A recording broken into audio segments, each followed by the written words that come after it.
റെഡിയാണോ? യെസ്.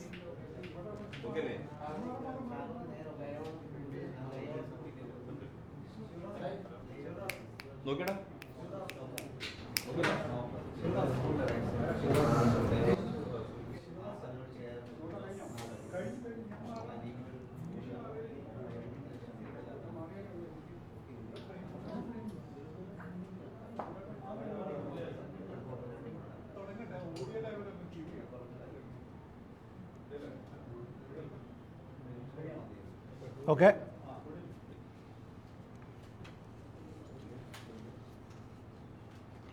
നമസ്കാരം. റെഡിയല്ലേ? ഓക്കെ. മലയാളം സർവകലാശാല ഭൂമി ഇടപാടുമായി ബന്ധപ്പെട്ട് അന്നത്തെ ഉന്നത വിദ്യാഭ്യാസ മന്ത്രിയായിരുന്ന ശ്രീ KT ജലീലും കുറുവ സംഘവും നടത്തിയ അഴിമതിയെ സംബന്ധിച്ച് കഴിഞ്ഞ ദിവസങ്ങളിൽ തെളിവുകൾ സഹിതം മാധ്യമങ്ങളെ കണ്ട് സംസാരിച്ചതിന് ശേഷം പ്രധാനമായും രണ്ട് കാര്യങ്ങളാണ് അതിന് മറുവാദമായി അന്നത്തെ ഉന്നത വിദ്യാഭ്യാസ മന്ത്രി മുന്നോട്ട് വച്ചത്. ഒന്ന്, UDF ഭരണകാലത്താണ് വില നിർണയിച്ചത്. ആ വിലയിലും കുറഞ്ഞ വിലക്കാണ് ഉന്നത വിദ്യാഭ്യാസ മന്ത്രിയായ ശ്രീ KT ജലീൽ ഭൂമി ഏറ്റെടുത്തത്. രണ്ടാമത്തെ വാദം, 2015 UDFൻ്റെ ഭരണകാലത്ത് കൃഷി വകുപ്പ്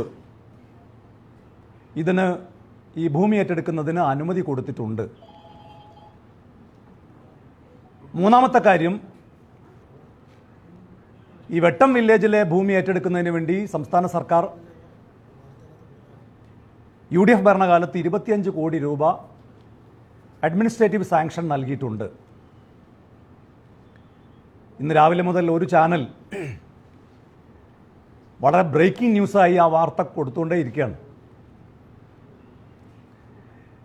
ഇന്നലെ വൈകുന്നേരം എല്ലാ മാധ്യമങ്ങൾക്കും അത്തരമൊരു ഉത്തരവ് അന്നത്തെ ഉന്നത വിദ്യാഭ്യാസ മന്ത്രിയായ ശ്രീ KT ജലീൽ അയച്ചു കൊടുത്തിരുന്നുവെങ്കിലും ഒരു ചാനൽ മാത്രമാണ് അത് വലിയ ബ്രേക്കിംഗ് ന്യൂസാക്കി റിപ്പോർട്ട് ചെയ്തത്. ഞാൻ മനസ്സിലാക്കുന്നത്, ഒരു ചെറിയ രേഖ കിട്ടിയാൽ, ഒരു ചെറിയ കുറിപ്പ് കിട്ടിയാൽ, എന്തിനേറെ പറയുന്നു കലക്ടറേറ്റിൽ നിന്ന് തയ്യാറാക്കുന്ന ഒരു പ്രപ്പോസൽ പോലും കിട്ടിയാൽ വാർത്താ സമ്മേളനം വിളിക്കുന്ന ശ്രീ KT ജലീൽ ഇത്ര എക്സ്ക്ലൂസീവായ ഒരു സർക്കാർ ഉത്തരവുണ്ടായിട്ട് വാർത്താ സമ്മേളനം വിളിക്കാൻ തയ്യാറായില്ല എന്ന് മാത്രമല്ല, ഫേസ്ബുക്കിൽ പോലും ഒന്ന് പങ്കുവെക്കാൻ തയ്യാറായിട്ടില്ല. മാധ്യമങ്ങൾ വഴി അത് കൊടുക്കുക, അത് തെറ്റാണെന്ന് തെളിഞ്ഞാൽ അതിന് ഉത്തരവാദി ആ മാധ്യമ സ്ഥാപനമാണ് എന്ന് പറഞ്ഞ് തനിക്ക് രക്ഷപ്പെടാം എന്നാണ് അദ്ദേഹം വിചാരിക്കുന്നത്. അതുകൊണ്ടാണ് നേരിട്ട് അദ്ദേഹം അക്കാര്യം പറയാതിരുന്നത്. ഇനി എന്താണ് അത് സംബന്ധിച്ചുള്ള മറുപടി? ഒന്ന്, UDFൻ്റെ ഭരണകാലത്താണ് വില നിശ്ചയിച്ചത് എന്നതിനെ സംബന്ധിച്ച് നേരത്തെ തന്നെ മറുപടി പറഞ്ഞതാണ്. എങ്കിലും ഒന്നുകൂടി പറയാം. UDF ഭരണകാലത്തിൻ്റെ അവസാന ദിവസങ്ങളിൽ 2016 ഫെബ്രുവരിയിൽ മലപ്പുറം ജില്ലാ കലക്ടർ ഒരു പ്രപ്പോസൽ സംസ്ഥാന സർക്കാരിലേക്ക് അയച്ചിരുന്നു. ആ പ്രപ്പോസൽ എപ്പോഴാണ് സംസ്ഥാന സർക്കാരിന് ലഭിക്കുന്നത്? ആ പ്രപ്പോസൽ സംസ്ഥാന സർക്കാരിന് ലഭിക്കുന്നത്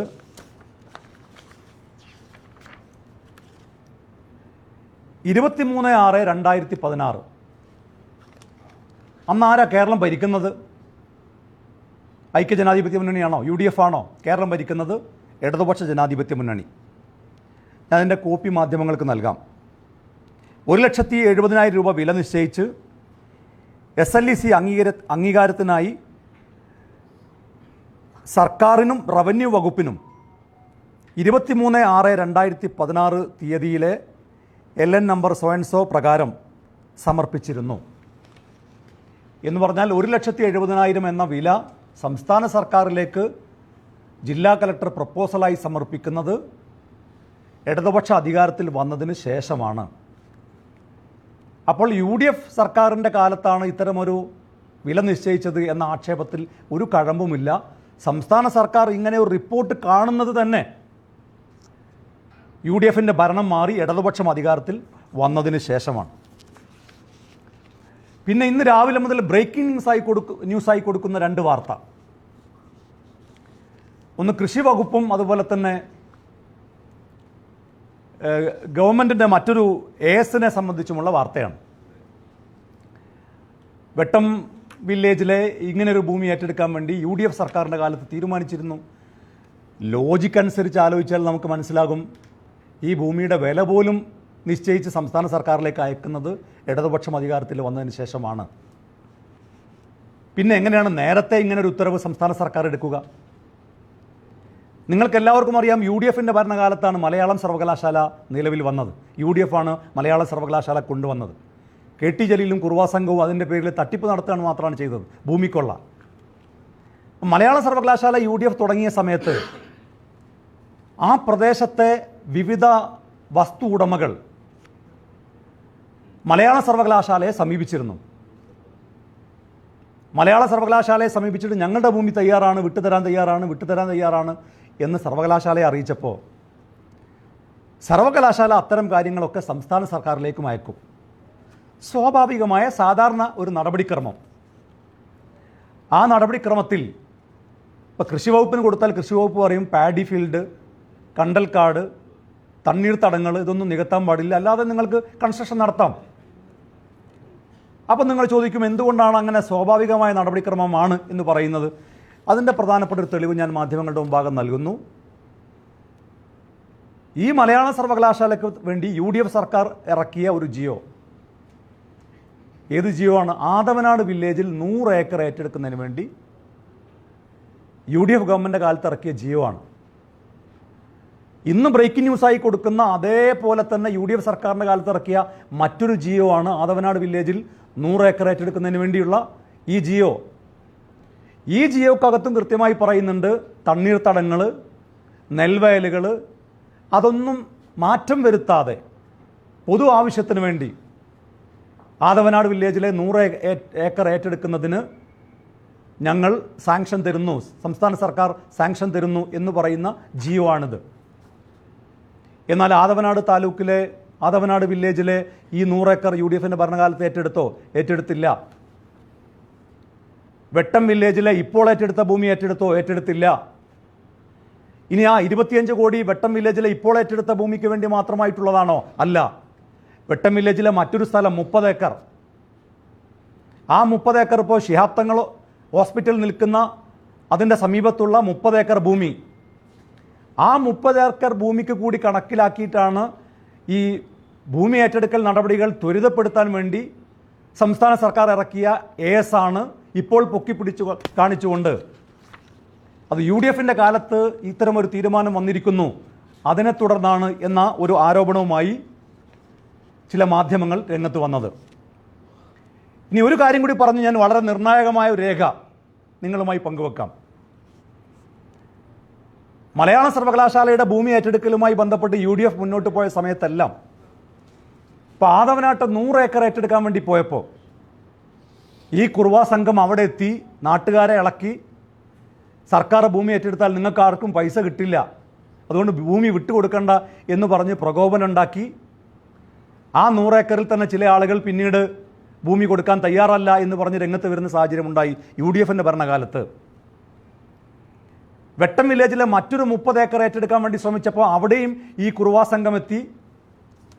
ആ ഭൂമി നെൽവയലാണ്, അത് ഏറ്റെടുക്കാൻ പാടില്ല എന്ന് പറഞ്ഞ് സമരം ചെയ്ത് സർവേ പോലും നടത്താൻ സമ്മതിക്കാതെ അവിടുന്ന് ഉദ്യോഗസ്ഥന്മാർ ആട്ടി ഓടിച്ചു. എന്നിട്ട് എല്ലാ കണ്ണുകളും ഈ കുറുവാ സംഘം നോക്കി വെച്ച, അവിടെ കൈവശമുള്ളതല്ല, ഈ കുറുവാ സംഘം നോക്കി വെച്ച ഈ സ്ഥലത്തിലേക്ക് എത്തിക്കുന്ന രീതിയിലുള്ള ഏർപ്പാടുകൾ മുഴുവൻ ചെയ്തു. പക്ഷേ ഇടതുപക്ഷം അധികാരത്തിൽ വന്നതിന് ശേഷം വിദ്യാഭ്യാസ മന്ത്രിയായ, ഉന്നത വിദ്യാഭ്യാസ വകുപ്പ് കൈകാര്യം ചെയ്ത പ്രൊഫസർ C രവീന്ദ്രനാഥ്, അദ്ദേഹം ഈ ഭൂമിക്കൊള്ളക്ക് കൂട്ടുനിന്നില്ല. അദ്ദേഹത്തിൻ്റെ കാലത്ത് എല്ലാ ഭൂമി ഏറ്റെടുക്കലും നിർത്തിവെക്കണം എന്നാവശ്യപ്പെട്ടുകൊണ്ടുള്ള സർക്കാരിൻ്റെ തീരുമാനം 2017 അന്ന് അദ്ദേഹമാണ്, രവീന്ദ്രനാഥാണ് അന്ന് കേരളത്തിലെ ഉന്നത വിദ്യാഭ്യാസ വകുപ്പ് കൂടി കൈകാര്യം ചെയ്യുന്ന മന്ത്രി. അതിൻ്റെയും രേഖകൾ ഞാൻ മാധ്യമങ്ങൾക്ക് നൽകാം, ജസ്റ്റ് ഒന്ന് കാണിക്കാം. അത് 2017 ഉന്നത വിദ്യാഭ്യാസ മന്ത്രി രവീന്ദ്രനാഥിൻ്റെ കാലത്ത് എല്ലാ ഭൂമി ഏറ്റെടുക്കലും നിർത്തിവെക്കണം എന്നാവശ്യപ്പെട്ടുകൊണ്ടുള്ള തീരുമാനത്തിൻ്റെ പകർപ്പാണിത്. അത് കഴിഞ്ഞ് ഈ രവീന്ദ്രനാഥിനെയും വെച്ച് ഭൂമി ഏറ്റെടുക്കൽ പൂർത്തിയാക്കാൻ കഴിയില്ല, ഈ ഭൂമിക്കൊള്ള നടത്താൻ കഴിയില്ല എന്ന് മനസ്സിലാക്കിയ മലബാറിലെ കൊള്ള സംഘം അന്ന് തദ്ദേശ സ്വയംഭരണ സ്ഥാപന വകുപ്പ് മന്ത്രിയും ന്യൂനപക്ഷ ക്ഷേമ വകുപ്പ് മന്ത്രിയുമായ ശ്രീ KT ജലീലിനെ ഉന്നത വിദ്യാഭ്യാസ വകുപ്പ് മന്ത്രിയായി കൊണ്ടുവരാനുള്ള ശ്രമങ്ങൾ നടത്തുകയും അത് വിജയിക്കുകയും ചെയ്തു. അദ്ദേഹം 2018 ഉന്നത വിദ്യാഭ്യാസ വകുപ്പ് മന്ത്രിയായി. അദ്ദേഹം ഉന്നത വിദ്യാഭ്യാസ വകുപ്പ് ഏറ്റെടുക്കുന്നത് തന്നെ താരതമ്യേന നല്ല വകുപ്പായ തദ്ദേശ സ്വയംഭരണ വകുപ്പ് ഒഴിവാക്കി ഉന്നത വിദ്യാഭ്യാസ വകുപ്പ് ഏറ്റെടുക്കുന്നത് തന്നെ ഈ കുറുവാ സംഘത്തിൻ്റെ താല്പര്യങ്ങൾ സംരക്ഷിക്കുന്നതിന് വേണ്ടിയാണ്, ഈ കച്ചവടത്തിൽ കൂട്ടുപങ്കാളിയായി നിൽക്കുന്നതിന് വേണ്ടിയാണ്, ഈ ഭൂമി കൊള്ളക്ക് കൂട്ടുനിൽക്കുന്നതിന് വേണ്ടിയാണ്. അദ്ദേഹം ഉന്നത വിദ്യാഭ്യാസ മന്ത്രിയായപ്പോൾ പിന്നെ കാര്യങ്ങളൊക്കെ വളരെ ഭംഗിയായി നടന്നു. AC മൊയ്തീൻ, നിങ്ങൾക്കറിയാം, AC മൊയ്തീൻ തദ്ദേശ മന്ത്രിയായി, KT ജലീൽ ഉന്നത വിദ്യാഭ്യാസ മന്ത്രിയായി. ഞാൻ ഹയർ എഡ്യൂക്കേഷൻ ഡിപ്പാർട്ട്മെൻറ്റിൻ്റെ ഒരു ഫയലാണ് മാധ്യമങ്ങൾക്ക് മുമ്പാകെ നൽകാൻ ആഗ്രഹിക്കുന്നത്. ഈ രേഖക്കകത്ത് പറയുന്നത് ഹയർ എഡ്യൂക്കേഷൻ്റെ ഫയലാണ്. ആ ഫയലിനകത്ത് 59 മുതൽ 57 മുതൽ 61 വരെയുള്ള ഭാഗങ്ങൾ നിങ്ങൾക്ക് വായിക്കാം. നിങ്ങൾക്കിപ്പോൾ വാട്സപ്പിൽ അത് വരും. അതിനകത്ത് പറയുന്നത് 57 17.65 കോടി രൂപ 17.65 crores is required for acquisition of land for Malayalam University. The finance department has asked that savings be identified for the land purchase. However, administrative sanction has been issued completely under all heads of account, hence there are no savings. 58 meanwhile, White judgment 9/1/2019 so and so filed by Ali and others. The High Court has directed that the request of the petitioners for acquisition of their land in Adavanad village in Malappuram be examined by the competent among respondent 1 to 3, that is Chief Secretary, Principal Secretary Revenue, Principal Secretary Higher Education, after calling for a report from Vice Chancellor and after hearing the petitioners and an authorized representative of the university. 9/1/2019 ബഹുമാനപ്പെട്ട കേരള ഹൈക്കോടതിയിൽ ആദവനാട്ടെ ഭൂ ഉടമകൾ ഒരു petition file ചെയ്തിരുന്നു, അവരുടെ ഭൂമി ഏറ്റെടുക്കണം എന്നാവശ്യപ്പെട്ടുകൊണ്ട്. അന്ന് ബഹുമാനപ്പെട്ട ഹൈക്കോടതി പറഞ്ഞു, സംസ്ഥാന സർക്കാർ ഈ കോമ്പിറ്റൻ്റായ അതോറിറ്റിയെ വെച്ച് ഈ ആദവനാട്ടെ ഭൂ ഉടമകളുമായി സംസാരിക്കണം. കാരണം അപ്പോഴേക്ക് ഭൂ ഉടമകൾക്ക് മനസ്സിലായി ഈ പറയുന്ന കുറുവാ സംഘം ഇവിടെ ഇങ്ങനെ ഭൂമി തൽക്കാലം വാങ്ങിയിട്ടുണ്ട്, അത് രജിസ്റ്റർ ചെയ്യാനുള്ള പണി നടക്കുന്നുണ്ട്. ഈ കുറുവാ സംഘം നേരത്തെ ഞങ്ങളെ വന്ന് പിന്തിരിപ്പിക്കാനുള്ള കാരണം അവരുടെ ഭൂമി വിൽക്കാൻ വേണ്ടിയാണ് എന്ന് മനസ്സിലാക്കിയിട്ടാണ് ഈ ആദവനാട്ടെ ഈ ഭൂ ഉടമകൾ ഹൈക്കോടതിയെ സമീപിച്ചത്. ഹൈക്കോടതി സംസ്ഥാന സർക്കാരിനോട് പറഞ്ഞത് അവരോട് സംസാരിക്കാനാണ്, സംസാരിച്ചൊരു തീരുമാനമെടുക്കാനാണ്. എപ്പോൾ എടുക്കണം എന്നുകൂടി പറയുന്നുണ്ട്. 6 വീക്കിനുള്ളിൽ, ഈ ജഡ്ജ്മെൻറ്റിൻ്റെ 6 ആഴ്ചക്കുള്ളിൽ അവരോട് സംസാരിച്ചതിന് ശേഷം ഒരു തീരുമാനമെടുക്കണം എന്ന് ബഹുമാനപ്പെട്ട ഹൈക്കോടതി സംസ്ഥാന സർക്കാരിനെ അറിയിച്ചു. സംസ്ഥാന സർക്കാർ എന്താ ചെയ്തത്? ഹോണറബിൾ മിനിസ്റ്റർ, ആരാണ് ഹോണറബിൾ മിനിസ്റ്റർ? അന്ന് honourable minister higher education Shri KT ജലീലാണ്. Has written on the copy of the judgement to prefer an appeal. അതെന്താ ആദവനാട്ടെ ഭൂമിക്കാരോട് ഇത്ര ദേഷ്യം ഉന്നത വിദ്യാഭ്യാസ മന്ത്രിക്ക്? ആദവനാട്ടെ ഭൂമി ഉടമകളോട് സംസാരിച്ച് അവർ ഭൂമി തരാമെന്ന് സന്നദ്ധരാണെന്ന് അറിയിച്ച്, അതും വില കുറച്ചു തരാം എന്ന്, അതും ഈ പറഞ്ഞ ഭൂമിയുടെ, ഇപ്പോൾ ഏറ്റെടുത്ത ഭൂമിയുടെ പകുതിയിൽ താഴെ വിലക്ക് തരാമെന്ന് ആദവനാട്ടെ ഭൂ ഉടമകൾ പറഞ്ഞ് ഹൈക്കോടതിയെ സമീപിച്ച് ഹൈക്കോടതി സംസ്ഥാന സർക്കാരിനോട് അക്കാര്യത്തിൽ അവരുമായി ചർച്ച ചെയ്ത് തീരുമാനമെടുക്കണം എന്നാവശ്യപ്പെട്ട ഒരു കാര്യത്തിൽ ഉന്നത വിദ്യാഭ്യാസ മന്ത്രി എന്തിനാണ് അപ്പീൽ പോകുന്നത്? ആരുടെ താല്പര്യം സംരക്ഷിക്കാനാണ് അപ്പീൽ പോയത്? അന്നപ്പോൾ ആ സമയത്ത് ഇത് എഴുതിയ ആരെന്നറിയോ? Doctor Usha Titus. അന്ന് അവരാണ് ഹയർ എഡ്യൂക്കേഷൻ്റെ പ്രിൻസിപ്പൽ സെക്രട്ടറി. അവർ പറയാണ്, however the land which has been cleared by SLEC has not been purchased from the owners. Hence, legal opinion may be sought about the grounds of appeal. അതായത് minister ഇങ്ങനൊരു കാര്യം പറഞ്ഞിരിക്കുന്നു, appeal പോകാൻ വേണ്ടി പറഞ്ഞിരിക്കുന്നു. സത്യത്തിൽ നമ്മൾ ഭൂമി ഏറ്റെടുത്തിട്ടില്ല. ആരുടെ? ഈ വെട്ടം വില്ലേജിലെ ഭൂമി നമ്മൾ ഏറ്റെടുത്തിട്ടില്ല. പിന്നെ അവരുടെ സംശയം പ്രകടിപ്പിക്കുകയാണ്, എന്തിനാണ് അപ്പീൽ പോകുന്നതെന്ന് അവർക്കറിയില്ല. അവരുടെ ഒരു സംശയം അവിടെ പങ്കുവെച്ചു. എങ്കിലും മന്ത്രി പറഞ്ഞതുകൊണ്ട് അവർ ലീഗൽ ഒപ്പീനിയൻ തേടാൻ വേണ്ടി തീരുമാനിച്ചു. അങ്ങനെ ലീഗൽ ഒപ്പീനിയൻ തേടാൻ വേണ്ടി, as suggested by the principal secretary to seek legal opinion on the grounds of appeal, the AG is instructed to tender his opinion on the matter and to prefer an appeal accordingly. Vishwanath K, Assistant Private Secretary, as authorized to meet AG with the file. ഇതാരെ എഴുതിയ ഒപ്പാണ്? ഇത് higher education minister doctor KT Jaleel എഴുതി ഒപ്പിട്ട് വെച്ചിരിക്കുന്ന ഫയലിൻ്റെ കോപ്പിയാണ് മാധ്യമങ്ങളുടെ മുമ്പായി കാണിക്കുന്നത്. തീർന്നില്ല, അത് കഴിഞ്ഞും മന്ത്രി എഴുതുകയാണ്, AG has tendered his opinion as to the scope of appeal in the matter in which he has suggested that this is a fit case for appeal before the division bench. Regarding the fund for land purchase, മുമ്പ് tension അതാണ്. ഏത്?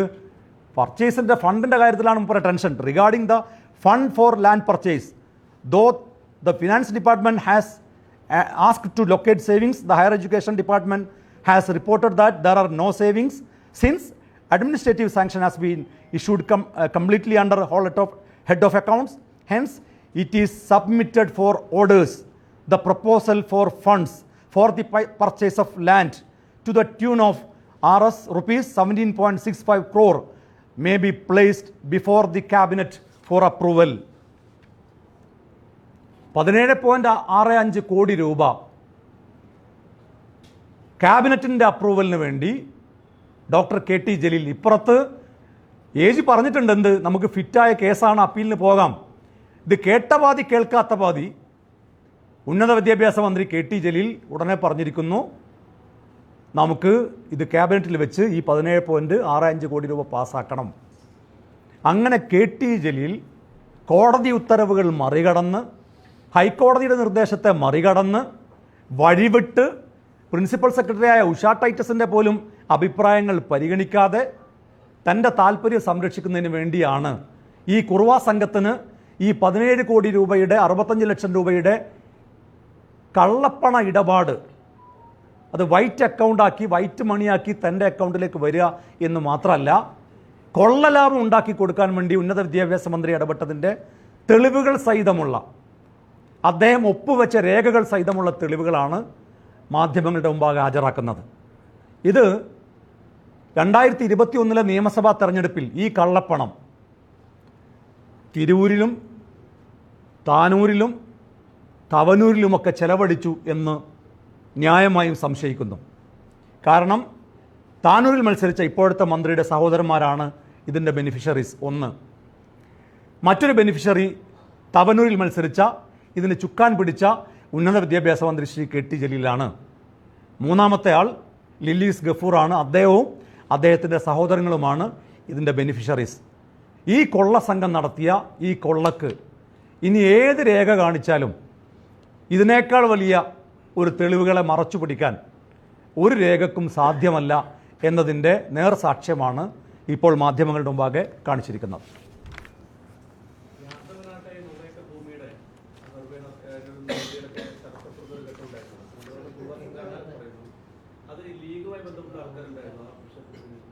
ഏത് വിഷയത്തിൽ? അങ്ങനെയാണെങ്കിൽ ഈ ആദവനാട്ടെ ഭൂവുടമകൾ കോടതിയെ സമീപിക്കുകയോ ഞങ്ങളുടെ ഭൂമി ഏറ്റെടുക്കണം എന്നാവശ്യപ്പെട്ടുകൊണ്ട്? അതെ, പിന്നീട് പോയല്ലോ. ആദവനാട്ടെ ഭൂമി ഏറ്റെടുക്കണ്ട എന്ന് സംസ്ഥാന സർക്കാർ UDFൻ്റെ കാലത്ത് തീരുമാനിച്ചോ?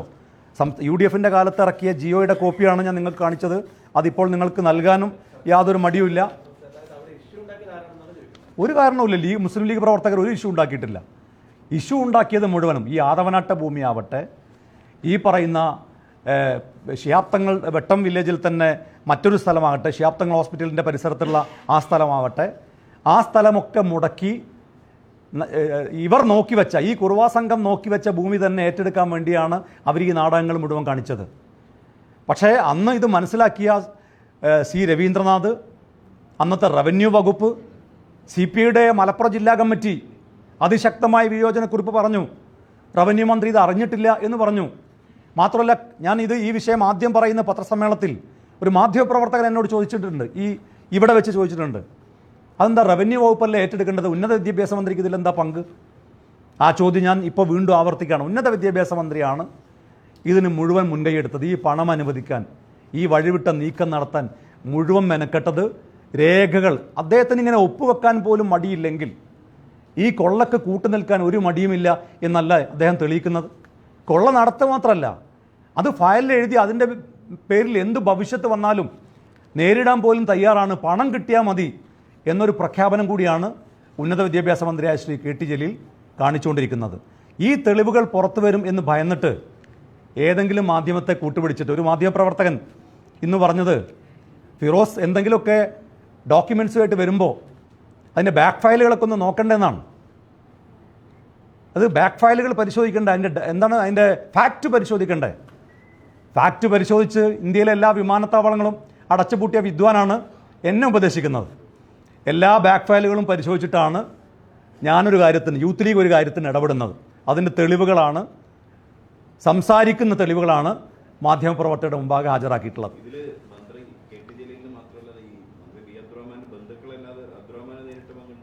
അല്ലാതെ അദ്ദേഹം പറയട്ടെ, എനിക്കിതിൽ പങ്കില്ല, അന്വേഷണത്തിന് ഞാൻ സ്വാഗതം ചെയ്യുന്നു, ഞാൻ മുൻകൈയെടുത്ത്, ഞാൻ ക്യാബിനറ്റിലൊരു അംഗമാണ്, എൻ്റെ ബന്ധുക്കളുടെ പേരിലടക്കം ഇങ്ങനെ ഒരു ആരോപണം വന്ന സ്ഥിതിക്ക് ഞാനൊരു അന്വേഷണത്തിന് ഉത്തരവിടാൻ ബഹുമാനപ്പെട്ട മുഖ്യമന്ത്രിയോട് ആവശ്യപ്പെടുന്നു. വിജിലൻസ് അന്വേഷണം നടക്കട്ടെ, കുറ്റക്കാരായവർ ശിക്ഷിക്കപ്പെടട്ടെ. കാരണം സംസ്ഥാനത്തെ നികുതി പണത്തിൽ നിന്ന് 17,65,00,000 രൂപ നഷ്ടപ്പെട്ട കാര്യമാണ്. അത് ചില മുതലാളിമാരുടെ അക്കൗണ്ടിലേക്ക് പോയ കേസാണ്. അതും 2,000 രൂപ മുതൽ 40,000 രൂപ വരെയുള്ള ഭൂമി. അതും 2016 വരെ സാധാരണക്കാരുടെ ഭൂവുടമകൾ, പാവപ്പെട്ട നമ്പൂതിരിമാരും അതുപോലെ തന്നെ മൊയ്തീൻകുട്ടിയാജിയും ഒരു പാവപ്പെട്ട സഹോദരിയും ഉൾപ്പെടെയുള്ള ഭൂവുടമകൾ 2016 വരെ. പിന്നെ എപ്പോഴാണ് ഈ പറയുന്ന കുറുവാ സംഘം, ലില്ലീസ് ഗഫൂറും അദ്ദേഹത്തിൻ്റെ സഹോദരങ്ങളും മന്ത്രി V അബ്ദുറഹ്മാൻ്റെ സഹോദരങ്ങളൊക്കെ രംഗപ്രവേശനം ചെയ്തത്? അതൊക്കെ പരിശോധിക്കണ്ടേ? ഇതിൽ സമഗ്രമായ അന്വേഷണം വേണ്ടേ? ഇനി ജലീൽ എന്തു പറഞ്ഞാൽ രക്ഷപ്പെടുക? ഇത്ര ഭീകരമായ ഒരു അഴിമതി നടത്തിയിട്ട് എൻ്റെ പോക്കറ്റിലെ പെന്നും ഞാൻ കെട്ടിയ വാച്ചും ഞാനിടുന്ന ഷർട്ടിൻ്റെ ബ്രാൻഡും ഒക്കെ നോക്കി നടക്കുന്ന പണിയല്ലേ ഇപ്പോൾ അദ്ദേഹം ചെയ്തുകൊണ്ടിരിക്കുന്നത്? മറുപടി പറയണം ഉന്നത വിദ്യാഭ്യാസ മന്ത്രി. KT ജലീലിന് ഒഴിഞ്ഞു മാറാൻ കഴിയില്ല. നിങ്ങൾ ഈ 17,65,00,000 രൂപ അനുവദിക്കാൻ വേണ്ടി നിങ്ങൾ കളിച്ച വഴിവിട്ട കളികളുടെ രേഖയാണ് മാധ്യമങ്ങളുടെ മുമ്പാകെ ഹാജരാക്കിയിട്ടുള്ളത്. വാ തുറന്ന് സംസാരിക്കണം. പിന്നെ പറയുന്നത് എന്താ, നിയമസഭയെ പറയട്ടെ എന്നാണ്. നിയമസഭയിൽ അടിയന്തര പ്രമേയം നേരത്തെ അടിയന്തര പ്രമേയത്തിന് അനുമതി ചോദിച്ചതാണ് UDF. അന്ന് അനുമതി നിഷേധിച്ചു. ഇനി ഒരിക്കലും അനുമതി ചോദിച്ചൊരു കാര്യത്തിൽ അതേ വിഷയത്തിൽ വീണ്ടും അനുമതി ചോദിക്കാൻ പറ്റുമോ? എനിക്കറിയില്ല അതിൻ്റെ സാങ്കേതികമായ കാര്യങ്ങൾ. അപ്പോൾ അത്തരം സാങ്കേതിക പ്രശ്നങ്ങളിൽ പിന്നെ പിടിച്ച് എങ്ങനെയെങ്കിലും മറുപടി പറയുന്നതിൽ രക്ഷപ്പെടാം എന്നാണ് അദ്ദേഹം വിചാരിക്കുന്നത്. ഈ നാട്ടിലെ ഓരോ പൗരനോടും മറുപടി പറയേണ്ട ഉത്തരവാദിത്വം ശ്രീ KT ജലീലിനുണ്ട്. നിയമസഭ ചോദിച്ചിട്ടല്ലല്ലോ ഇദ്ദേഹം ഈ പണം അനുവദിച്ചത്. ഈ നാട്ടിലെ ഓരോ പൗരനോടും മറുപടി പറയേണ്ട ഉത്തരവാദിത്വം അന്നത്തെ ഉന്നത വിദ്യാഭ്യാസ മന്ത്രി KT ജലീലിനുണ്ട്. മറുപടി പറയണം, മറുപടി പറയിപ്പിക്കും, ഒരു സംശയം വേണ്ട.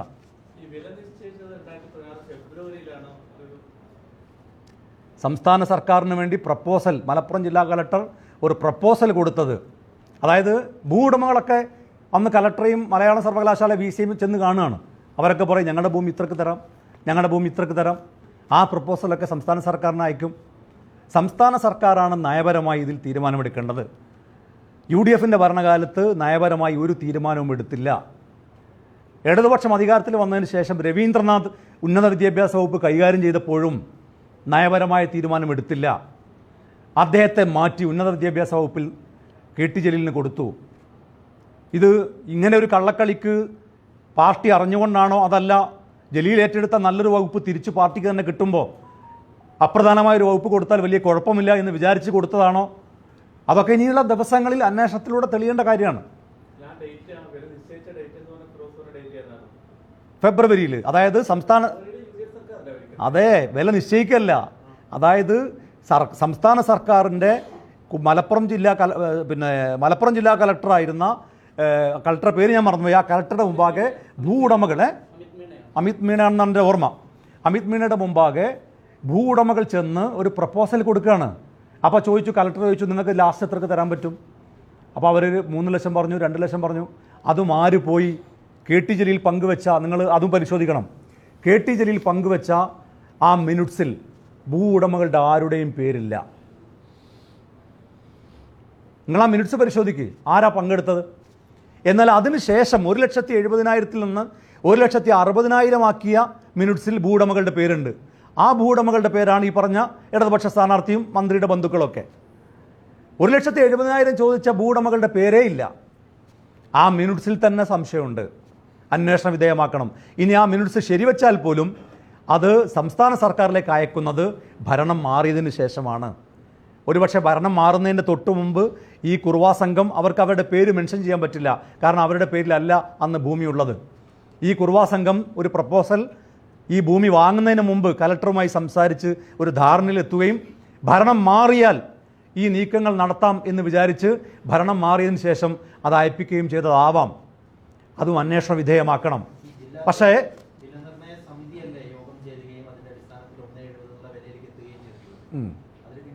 അതായത് വില നിർണ്ണയ സമിതി എങ്ങനെ വില നിശ്ചയിക്കുന്നത്?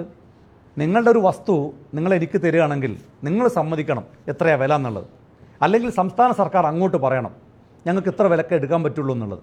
ഇതിലെന്താ സംഭവിച്ചത്? മലപ്പുറം കളക്ടറേറ്റിലെ കുറച്ച് ഉദ്യോഗസ്ഥന്മാർ നിങ്ങളുടെ ഭൂമിയിൽ നിങ്ങൾ എത്ര വിലക്ക് തരുമെന്ന് ചോദിച്ചു. നിങ്ങൾ 2 ലക്ഷത്തിന് തരുമെന്ന് പറഞ്ഞു. അപ്പോൾ നിങ്ങളോട് ചോദിച്ചു 1,80,000 പറ്റുമോ, 1,70,000 പറ്റുമോ, വിവിധ വിലകൾ അങ്ങോട്ട് സംസാരിച്ച് അവസാനം അവർ സംബന്ധിച്ചൊരു വില സംസ്ഥാന സർക്കാരിലേക്ക് പ്രപ്പോസലായി അയക്കുക മാത്രമാണ് ചെയ്തത്. അതും എപ്പോൾ? ഭരണം മാറിയതിന് ശേഷം. UDFൻ്റെ കാലത്ത് അങ്ങനെ ഒരു പ്രപ്പോസൽ വന്നോ? UDFൻ്റെ ഭരണകാലത്ത് അത്തരം ഒരു പ്രപ്പോസലായി UDF ഭരണത്തിന് മുമ്പിൽ വന്നിട്ടില്ല. എന്തുകൊണ്ടാണ് ആ പ്രപ്പോസൽ വരാതിരുന്നത്? UDF അത് ഏറ്റെടുക്കില്ല. ഇതും മാത്രമല്ല, ആദവനാട്ട ഭൂമി UDF സർക്കാർ ഏറ്റെടുത്തിട്ടില്ല, 30 ഏക്കർ ഭൂമി UDF സർക്കാർ ഏറ്റെടുത്തിട്ടില്ല. അതുമായി ബന്ധപ്പെട്ട് വില നിശ്ചയിക്കാനോ സംസ്ഥാന സർക്കാർ, ഞാൻ പറയുന്നത് ക്യാബിനറ്റോ മന്ത്രിസഭയോ അല്ലെങ്കിൽ സംസ്ഥാന സർക്കാരിൻ്റെ ഭാഗമായി നിൽക്കുന്നവരോ നയപരമായി ഒരു തീരുമാനമെടുത്തിട്ടില്ല. രാഷ്ട്രീയ തീരുമാനം വന്നിട്ടില്ല, നയപരമായ തീരുമാനം വന്നിട്ടില്ല. ഇതെല്ലാം വരുന്നത് ഇടതുപക്ഷം അധികാരത്തിൽ വന്നതിന് ശേഷമാണ്. ആ ഭൂ ഉടമകളുടെ, ഇനി വേറൊരു കാര്യം കൂടി ഞാൻ ചോദിക്കാം, നിങ്ങൾക്ക് സിമ്പിളായി മനസ്സിലാക്കാം. ഈ ഭൂ ഉടമകൾ 1,70,000 കലക്ടർക്ക് പ്രപ്പോസൽ കൊടുത്ത് കലക്ടർ അത് അംഗീകരിച്ചാൽ പിന്നെ 2,000 രൂപയ്ക്ക് ഈ ഭൂമി ഇവർ ഈ പറയുന്ന ലില്ലീസ് ഗഫൂറിന് വിൽക്കുമോ? ഈ അബ്ദുറഹ്മാൻ്റെ ബന്ധുക്കൾക്ക് വിൽക്കുമോ? വളരെ സിമ്പിളായിട്ടുള്ള ഒരു ലോജിക്കല്ലേ. എൻ്റെ ഭൂമിക്ക് സംസ്ഥാന സർക്കാർ 1,70,000 തരാമെന്ന് പറഞ്ഞാൽ ഞാൻ പിന്നെ എന്തിനാണ് ലില്ലീസ് ഗഫൂറിന് 2,000 രൂപ കൊടുക്കുന്നത്? ഞാൻ എന്തിനാണ് അബ്ദുറഹ്മാൻ്റെ ബന്ധുക്കൾക്ക് 40,000 കൊടുക്കുന്നത്? അപ്പം വില ഉറപ്പിച്ചതുപോലും ഈ ഉടമകൾ അറിയുന്നില്ല, യഥാർത്ഥ ഉടമകൾ അറിയുന്നില്ല. അപ്പോൾ ഇതിനകത്ത് അടിമുടി കള്ളക്കളിയാണ്. ഈ കള്ളക്കളിയുടെ ഏറ്റവും ഒടുവിൽ ഏറ്റവും സമഗ്രമായ ആധികാരികമായ തെളിവാണിപ്പോൾ മാധ്യമങ്ങളുടെ മുമ്പാകെ ഹാജരാക്കിയത്. ഇതിൽ അന്വേഷണമല്ലാതെ മറ്റൊന്നുമില്ല. കള്ളപ്പണം വെളുപ്പിച്ചു എന്ന് മാത്രമല്ല, ഭീകരമായ അഴിമതി. 2 കാര്യമാണ്. ഏതാണ്ട് 2-2.5 കോടി രൂപയാണ് ആകെ ഈ ഭൂ ഉടമകൾക്ക് ഇപ്പോൾ ഏറ്റെടുത്ത ഈ കുറുവാ സംഘത്തിന് ചിലവായത്. അപ്പോൾ 15 കോടിയോളം രൂപയുടെ അഴിമതി. രണ്ടാമത്തെ കാര്യം, ഈ പണം മുഴുവനും അവരുടെ അക്കൗണ്ടിലേക്ക് സംസ്ഥാന സർക്കാരിൻ്റെ അക്കൗണ്ടിൽ നിന്ന് വരികയാണ്. അതിൻ്റെ സോഴ്സായി ആ പണം എങ്ങനെ വേണമെങ്കിലും അവർക്ക് ചിലവഴിക്കാം, ഭൂമി വിറ്റതാണ് എന്ന് കാണിച്ചാൽ മതി. ഇനി അതിന് ടാക്സ് എക്സംഷൻ വാങ്ങിയിട്ടുണ്ടോ എന്നതുകൂടി പരിശോധിക്കുമ്പോഴാണ് കൂടുതൽ ഞെട്ടിക്കുന്ന വെളിപ്പെടുത്തലുകൾ നമുക്ക് കാണാൻ കഴിയുക. ഇനി ടാക്സ് അടച്ചാൽ പോലും എത്ര കോടി രൂപയാണ് വൈറ്റ് മണിയായി അവർക്ക് കിട്ടിയത്? 17,65,00,000 രൂപ. ആകെ 2.5 കോടി രൂപ. അപ്പോൾ നമ്മളൊരു ശരാശരി, ഇപ്പോൾ അവിടെയുള്ള ഭൂമി വിറ്റ ആൾക്കാരൊക്കെ ആയിട്ട് ഞങ്ങൾ സംസാരിച്ചപ്പോൾ ഞാൻ പറഞ്ഞില്ല, 2,000 മുതൽ ഏറ്റവും ചുരുങ്ങിയ വില 2,000, ഏറ്റവും ഉയർന്ന വില 40,000. അപ്പോൾ ഏകദേശം ഞങ്ങൾ കണക്കൂട്ടിയപ്പോൾ ഒരു 2.5 കോടി രൂപയാണ് ആകെ ഈ പറയുന്ന ലില്ലീസ് ഗഫൂറിനും അവരുടെ സഹോദരങ്ങൾക്കും മന്ത്രി അബ്ദുറഹ്മാൻ്റെ സഹോദരങ്ങൾക്കും ചിലവായത്. അപ്പോൾ 17,65,00,000 കഴിച്ചാൽ ബാക്കി 15 കോടിയാണ്. ആ 15 കോടിയുടെ അഴിമതി. ഒരു സെൻറ്റിന് 2,000. ഇത് ചതുപ്പ് സ്ഥലമല്ലേ? ചതുപ്പ് സ്ഥലം, ഒരു നിർമ്മാണം നടത്താത്ത സ്ഥലം കിട്ടും. ഞങ്ങളോട് ഭൂമി വിറ്റ ആളുകൾ പറഞ്ഞാണ്, ഞങ്ങളോട് ഭൂമി വിറ്റ ആളുകൾ പറഞ്ഞ കണ്ടൽക്കാട് നിറഞ്ഞ സ്ഥലമാണ്, ഒന്നിനും കൊള്ളൂല. ചതുപ്പ്, കണ്ടൽക്കാട്, CRZ3, അതായത് നോൺ ഡെവൽ അനീഷ് NDZ എന്ന് പറഞ്ഞാൽ CRZ3 നിങ്ങൾക്ക് വേറെ എന്തും ചിലപ്പോൾ നികത്താൻ പറ്റും. CRZ3 NDZ നികത്താൻ പറ്റില്ല. അവിടെ കൺസ്ട്രക്ഷൻ പറ്റില്ല. അവിടെ 2,000 അല്ല, ചിലപ്പോൾ നിങ്ങൾക്ക് 500 രൂപ കിട്ടും. കാരണം ആ ഭൂമി, എനിക്ക് ഇത്രയും ഭൂമി ഉണ്ടെന്ന് പറഞ്ഞിട്ട് എന്താ കാര്യമുള്ളത്? ആ ഭൂമി കൊണ്ട് എന്ത് ഗുണമുള്ളത്? ഞാൻ എൻ്റെ കയ്യിൽ 25 ഏക്കർ ഉണ്ടെന്ന് പറഞ്ഞിട്ട് വല്ല കാര്യമുണ്ടോ? ഒരു കാര്യമില്ല. അതിന് 2000 രൂപക്ക് അതിലും കുറഞ്ഞൊക്കെ ഇപ്പോഴും കിട്ടും. കണ്ടൽക്കാടും CRZ 3 ഒക്കെ നിറഞ്ഞ ഭൂമി. പരിസ്ഥിതി വിരുദ്ധം എന്ന് പറയാൻ കഴിയില്ല, കാരണം അവിടെ കൺസ്ട്രക്ഷൻ നടക്കില്ലല്ലോ. ഇപ്പോൾ ഇതുവരെ കൺസ്ട്രക്ഷൻ നടന്നിട്ടില്ലല്ലോ. നിങ്ങൾ അവിടെയാണ് അതിൻ്റെ ഗൗരവം മനസ്സിലാക്കേണ്ടത്. സംസ്ഥാന സർക്കാർ തലകുത്തി മറിഞ്ഞാലും അവിടെ കൺസ്ട്രക്ഷൻ നടത്താൻ കഴിയില്ല. ട്രിബ്യൂണൽ ഉത്തരവുണ്ട്.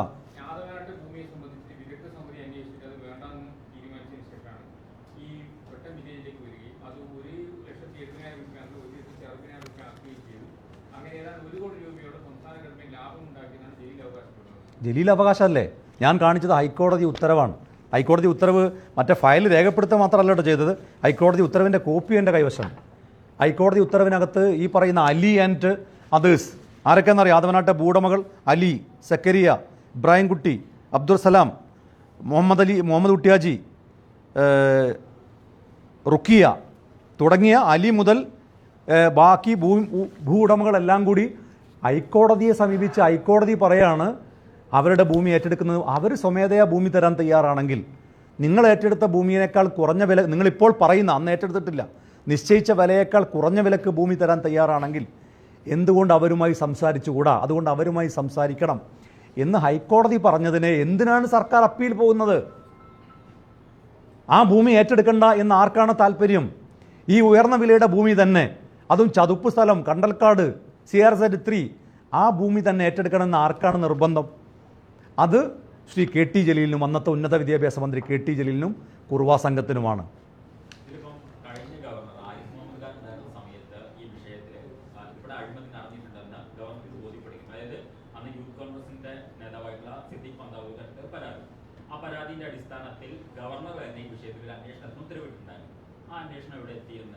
ഗവർണർക്ക് അന്വേഷിക്കാൻ എന്താ അധികാരം? ഗവർണർ എന്ന് പറയുന്നത് ഗവൺമെൻറ്റിൻ്റെ പ്ലഷർ അനുസരിച്ച് പ്രവർത്തിക്കുന്ന ഒരു വ്യക്തിയല്ലേ. അദ്ദേഹത്തിന് ഇത് സംസ്ഥാന സർക്കാരിനോട് ആവശ്യപ്പെടാനല്ലാതെ അദ്ദേഹത്തിന് നേരിട്ട് അന്വേഷിക്കാനുള്ള അധികാരമുണ്ടോ? എത്ര കോടതി വിധികൾ നമ്മുടെ മുമ്പിലുണ്ട്. ഗവർണർക്ക് ഇത് പരിശോധിക്കാൻ കഴിയില്ല. ഗവർണർ എന്ന് പറയുന്ന പദവി തന്നെ ആലങ്കാരികമായ ഒരു പദവിയാണ്, എല്ലാവർക്കും അറിയാം. ആകെ വൈസ് ചാൻസലർ നിയമനം പോലെയുള്ള ചില കാര്യങ്ങളിലാണ് അദ്ദേഹത്തിന് അധികാരമുള്ളത്. ഇത്തരം കാര്യങ്ങളിൽ അന്വേഷണം നടത്താനുള്ള ഉത്തരവാദിത്വം അന്വേഷണ ഏജൻസികൾക്കാണ്. ഗവർണർ ഒരു ഇൻവെസ്റ്റിഗേറ്റിംഗ് ഏജൻസി അല്ലല്ലോ. ആ അന്വേഷണം നടത്താനാണ് സംസ്ഥാന സർക്കാർ തയ്യാറാകാത്തത്. നിയമസഭയിൽ അടിയന്തര പ്രമേയത്തിന് അനുമതി ചോദിച്ചപ്പോൾ അനുമതി പോലും കൊടുക്കാതെ ഒളിച്ചോടിയ ഒരു സർക്കാരാണ് ഇന്ന് കേരളം ഭരിച്ചുകൊണ്ടിരിക്കുന്നത്. അപ്പോൾ ഇനി ജലീലിന് രക്ഷയില്ല. അദ്ദേഹത്തിന് ഒന്ന് ധാർമ്മികമായി MLA ആയിട്ട് തുടരാൻ പറ്റില്ലെന്നുള്ളത് അദ്ദേഹം തീരുമാനിക്കട്ടെ. പക്ഷേ ഒരു കാര്യം ഉറപ്പാണ്, 6 മാസം കഴിഞ്ഞ് കേരളത്തിൽ അധികാരമാറ്റം ഉണ്ടാകും. ആ അധികാരമാറ്റം ഉണ്ടായാൽ ഇതിൻ്റെ ഉത്തരവാദികളൊക്കെ അതിൻ്റെ അർഹമായ ശിക്ഷ അവർക്കുണ്ടാകും. അവരെ പണം തിരിച്ചു പിടിക്കുക മാത്രമല്ല, ഈ 17,65,00,000 രൂപ തിരിച്ചു പിടിക്കുക മാത്രമല്ല, അവർക്കൊക്കെ അർഹമായ ശിക്ഷ വാങ്ങിച്ചു കൊടുക്കാനുള്ള പോരാട്ടത്തിനും ഞങ്ങളൊക്കെ ഉണ്ടാവും ഇവിടെ.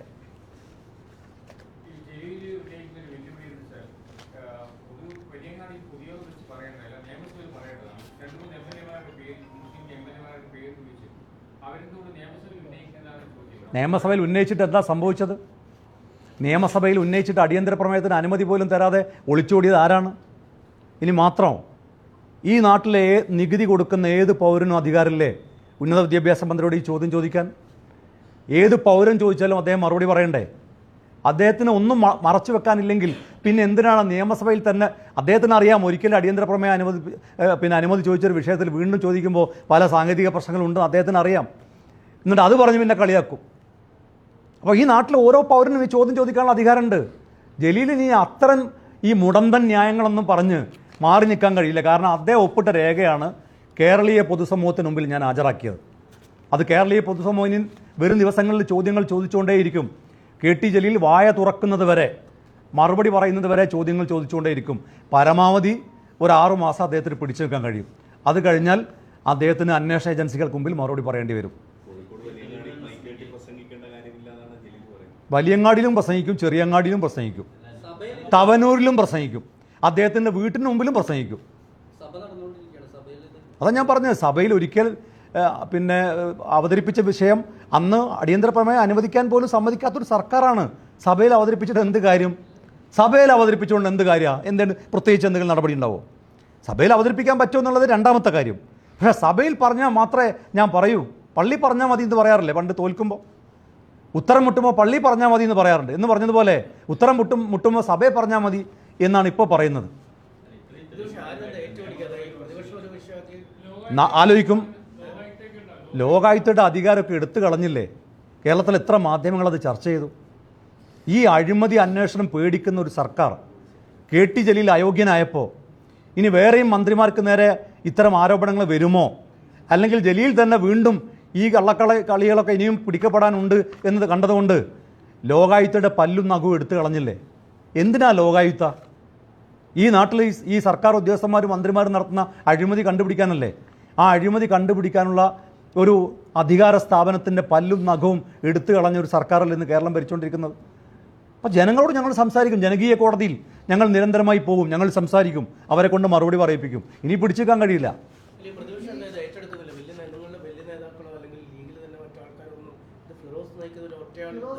യൂത്ത് ലീഗിൽ അല്ല, അത് ഫിറോസും ജലീലും അല്ല. യൂത്ത് ലീഗിൽ കേരളത്തിലെ UDF നേതൃത്വത്തിന് നല്ല വിശ്വാസമുണ്ട്. എന്താ കാര്യം? കെ ടി ജലീലിനെതിരെ ബന്ധു നിയമനം, സ്വജനപക്ഷപാതം, അഴിമതി ആരോപണം ഉന്നയിച്ചപ്പോൾ അന്നും ഇതായിരുന്നില്ല ജലീൽ പറഞ്ഞത്. എവിടെ ഫിറോസിൻ്റെ നേതാക്കന്മാർ? എവിടെ കോൺഗ്രസ് നേതാക്കന്മാർ? അവസാനം ജലീൽ നാണം കെട്ടി രാജിവെച്ചില്ലേ? യൂത്ത് ലീഗിന് അതിനൊക്കെയുള്ള പ്രാപ്തി ഉണ്ടെന്ന് UDF നേതൃത്വത്തിന് നല്ല ബോധ്യമുണ്ട്. അതുകൊണ്ട് ഞങ്ങൾ ഈ പോരാട്ടം അതിശക്തമായി ഉന്നയിക്കും. അതിന് UDF നേതൃത്വത്തിൻ്റെ ശക്തമായ പിന്തുണയുണ്ട്. ഞങ്ങൾ പോരാ എന്ന് തോന്നിയാലല്ലേ അവരിടപെടേണ്ടതുള്ളൂ. ഞങ്ങൾക്കും നല്ല ആത്മവിശ്വാസമുണ്ട്. അതാ ഞാൻ പറഞ്ഞത്, അവർക്കറിയാം യൂത്ത് ലീഗ് അത് മതിയായ കോമ്പിറ്റൻ്റ് അതോറിറ്റിയാണ്.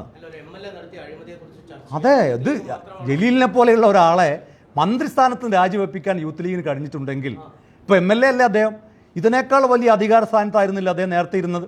ആ അധികാര സ്ഥാനത്ത് നിന്ന് താഴെ ഇറക്കാൻ യൂത്ത് ലീഗിന് കഴിഞ്ഞിട്ടുണ്ടെങ്കിൽ ഇപ്പോൾ കേവലം MLA അല്ലേ?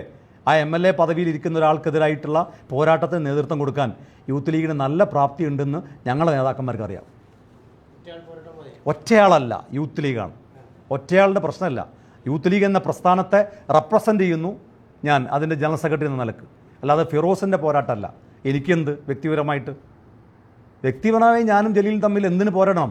ഞങ്ങൾ തമ്മിൽ നല്ല സൗഹാർദ്ദമായിരുന്നു, ഒരു പോരാട്ടത്തിൻ്റെ പ്രശ്നവുമില്ല. പക്ഷേ അദ്ദേഹം എന്ന് മുതലാണോ തെറ്റ് ചെയ്തത്, എന്ന് മുതലാണോ അഴിമതി നടത്തിയത്, എന്ന് മുതലാണോ സ്വജനപക്ഷപാതം നടത്തിയത്, അന്ന് മുതൽ യൂത്ത് ലീഗ് പോരാട്ടം നടത്തിയിട്ടുണ്ട്. അത് ഇപ്പോഴും തുടരുന്നു. Thank you.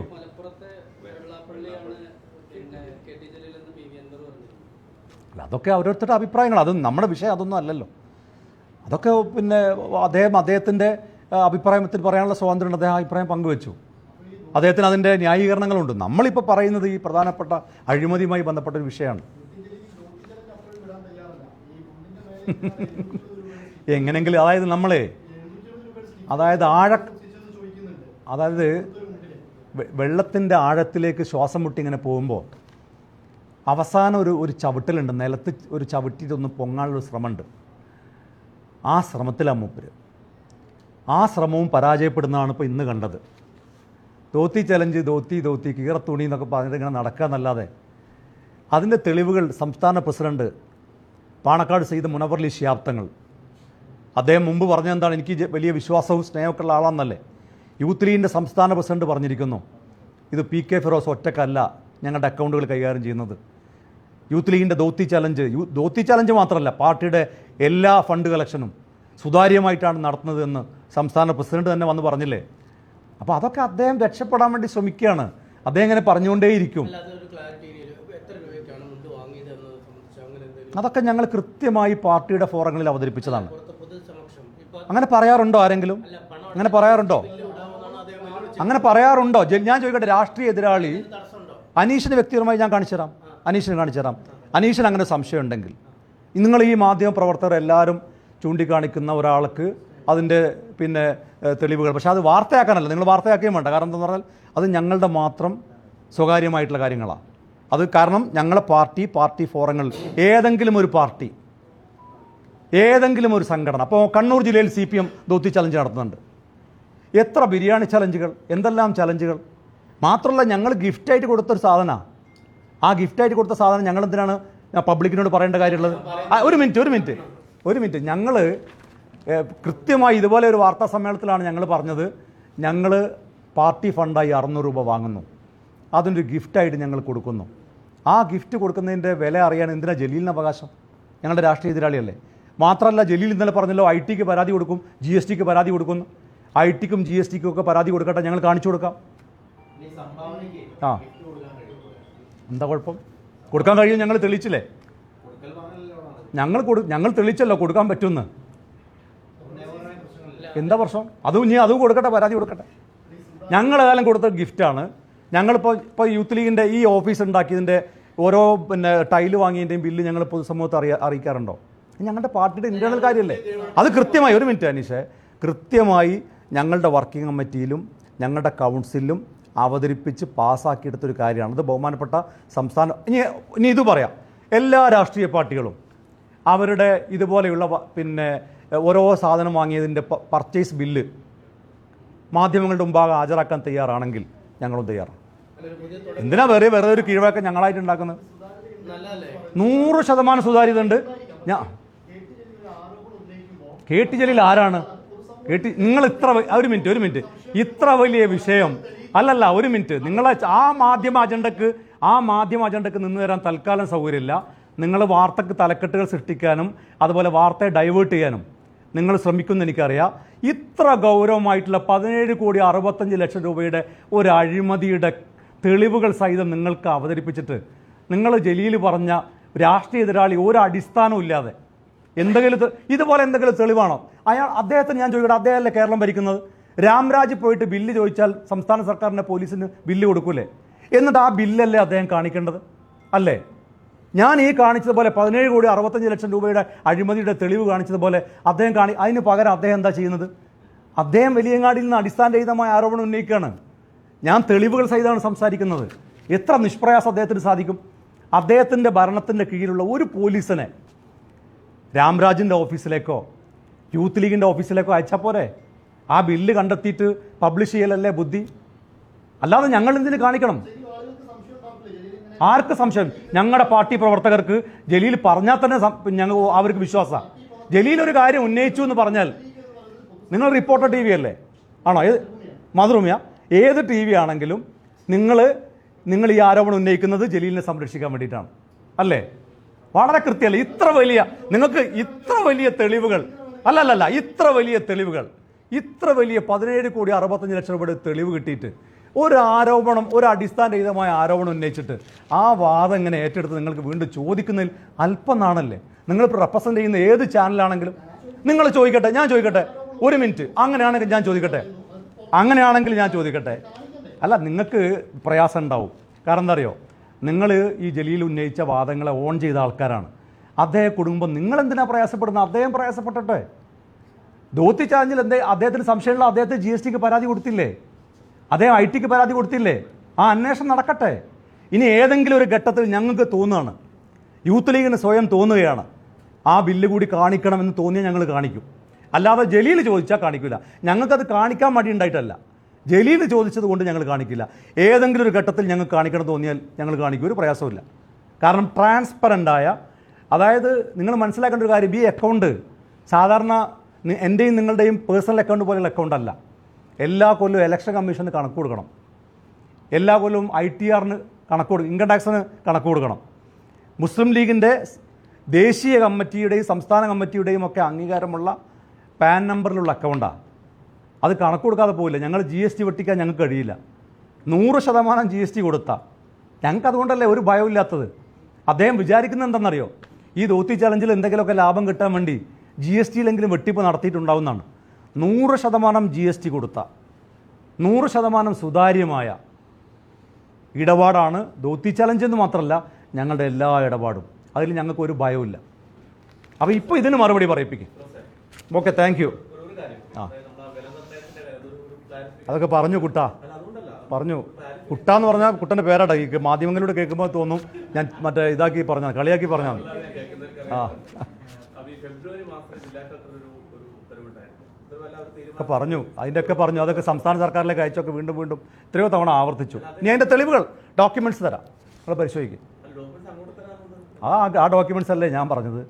17/2/2016 ആ 2016 ഒരു സമിതി ചേരുന്നു. ആ സമിതിയിൽ പങ്കെടുത്ത ഭൂവുടമകളുടെ പേരില്ല. ജലീൽ പങ്കുവെച്ച ആ മിനിറ്റ്സിൽ ഭൂവുടമകളുടെ പേരില്ല. എന്തുകൊണ്ട് ഭൂവുടമകളുടെ പേരില്ല? രണ്ടാമത് ചേർന്ന വിലനിർണ്ണയ സമിതിയിൽ ഉടമകളുടെ പേരുണ്ട്. എങ്ങനെ ഭൂവുടമകളുടെ പേര് വന്നു? വിലനിർണ്ണയ സമിതി ചർച്ച ചെയ്ത വില എപ്പോഴാണ് സംസ്ഥാന സർക്കാരിലേക്ക് അയച്ചത്? ഭരണം മാറി ഇടതുപക്ഷ അധികാരത്തിൽ വന്നതിന് ശേഷം. ഇതൊക്കെ പച്ച മലയാളത്തിലല്ലേ ഞാൻ പറഞ്ഞത്? നിയമപരമായി നേരിടുന്നതിനെക്കുറിച്ച് ആലോചിക്കും. അല്ല, ഇത് കോമ്പിറ്റൻ്റായ ഒരു അന്വേഷണ ഏജൻസി, അതായത് സത്യസന്ധരായ ഉദ്യോഗസ്ഥന്മാരെ വെച്ച് ഇപ്പം നമ്മുടെ സംസ്ഥാനത്ത് അഴിമതി അന്വേഷിക്കാൻ പറ്റിയ ഒരു ഏജൻസി എന്ന് പറയുന്നത് വിജിലൻസ് ആണ്. ഒന്നുകിൽ വിജിലൻസ് അല്ലെങ്കിൽ CBIക്ക് വിടട്ടെ. കാരണം സംസ്ഥാന സർക്കാരിലെ മന്ത്രി ഉൾപ്പെടെയുള്ള ആളുകൾ ഇതിനകത്ത് സംശയത്തിന് നേരിലല്ലേ. CBI ഉൾപ്പെടെയുള്ളവർ അന്വേഷിക്കട്ടെ. വിജിലൻസിന് പരാതി കൊടുത്തിട്ട് എന്ത് കാര്യം? നേരത്തെ പരാതി കൊടുത്തതാണ്. ആ പരാതിയിൽ ED ഇതിൽ നിൽക്കുമെന്നുള്ളത് നോക്കാം. ED നിൽക്കാൻ സാധ്യത കുറവാണ്. കള്ളപ്പണ ഇടപാടല്ലല്ലോ ഇതിനകത്ത്. കുറഞ്ഞ വിലൻ്റെ ഭൂമി ഉയർന്ന വിലക്ക് വിറ്റതല്ലേ. അതിനകത്ത് കള്ളപ്പണ ഇടപാട്, മണി ലോണ്ടറിംഗ് ആക്ട് നിൽക്കുമെന്ന് തോന്നുന്നില്ല. നോക്കാം. Okay, thank you.